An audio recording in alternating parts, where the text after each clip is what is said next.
Hi, it's Tony Ozanne, and a part of today's small interview project, I'm going to be talking to Matt Fenwick from True North Writing. I'm here today with Matt Fenwick from True North Writing, and we're going to go through the small interview project. So how are you today, Matt? Very well, thank you. Excellent, that's good to hear. You ready to go? Yep. All right, let's get right into it. So, True North Writing, tell us your elevator pitch, tell us what it is you do. So True North Writing, what we do is we help businesses tell their story through clear, compelling content. Okay. Sometimes that will mean we'll write the content from scratch. Sometimes we'll take what they've already got and help them polish it and refine it.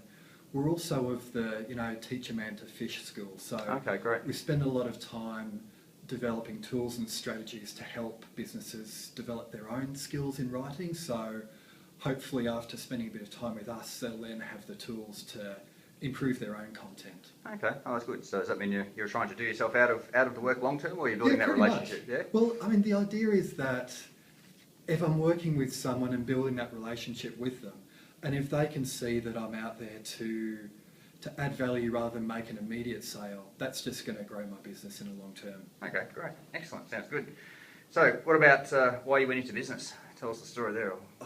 Well, I spent a lot of time talking to really smart people in different jobs, and I was always struck by how much they knew and how much was in their head.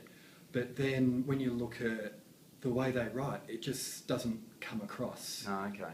There's this brick wall between what people know and maybe what they can even tell you face to face, and their capacity to express that through the written language. So for me, I've got a passion in translating people's ideas into content that actually tells their story and is going to show them in the best light. Okay. There's also a personal reason, which is that I've been writing since year dot, and for me, I just feel really lucky, to be honest, doing what I do now, in that I'm doing something I love, I'm getting paid for it, and I'm helping people. So three bonuses. Three great qualities there, I guess. If you had your time over again, would you do anything differently or change anything? Yep. What would, Yeah. would you like to elaborate? Sure.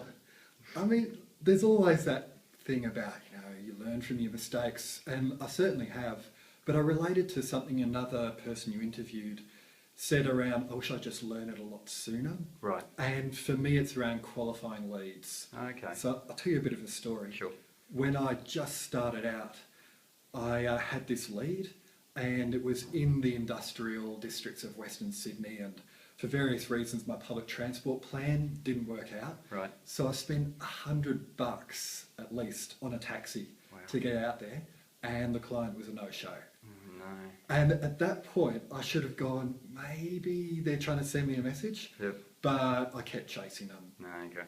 And so for me, knowing who's worth pursuing, Yep. and who I can just go, you know what, I just don't think this is going to go anywhere. Yep. Saved me and them a bit of headache. So I guess you've done a bit of work on your qualifying process for your Yep. for your sales process. Yeah. Okay, that's good.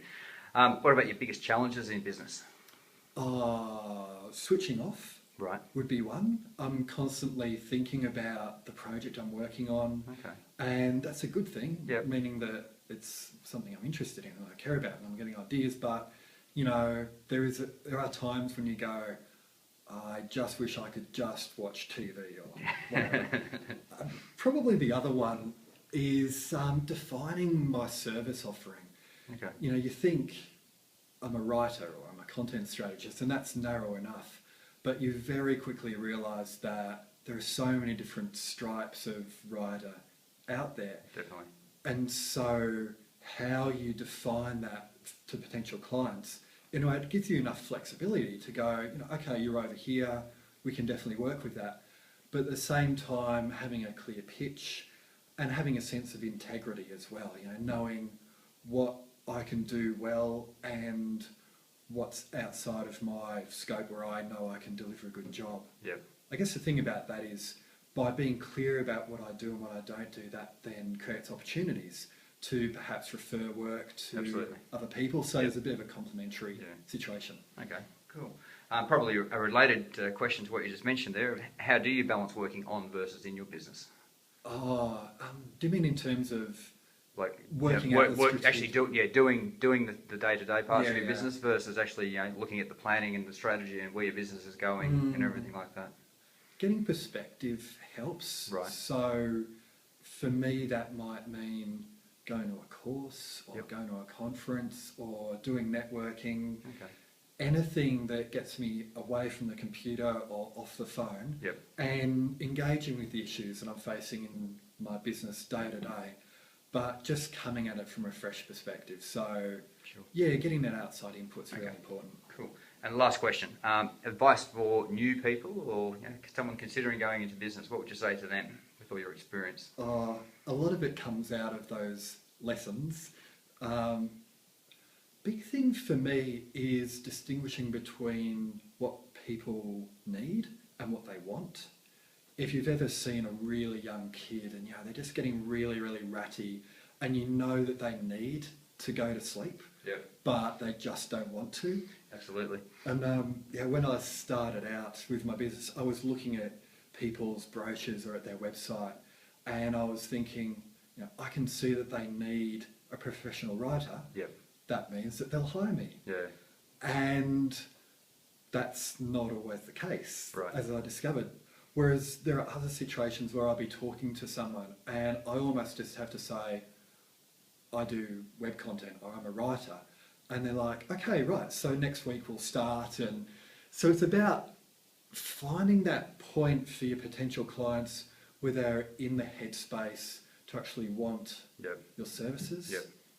Probably the other big one is knowing what you're good at and what you can do in-house and where you might need to get some outside help. Yeah, that's a good point. Yeah, like if you're a startup and cash is tight, Yep. then there can be the temptation to DIY it or get your cousin Yep. to do it, and results may vary. Absolutely. Absolutely. So, No, you see that very often, don't you? yeah. Okay, excellent. All right, Matt, look, some great insights you've given us there based on your experience. So thank you very much for taking part in the project. Pleasure. Thank you.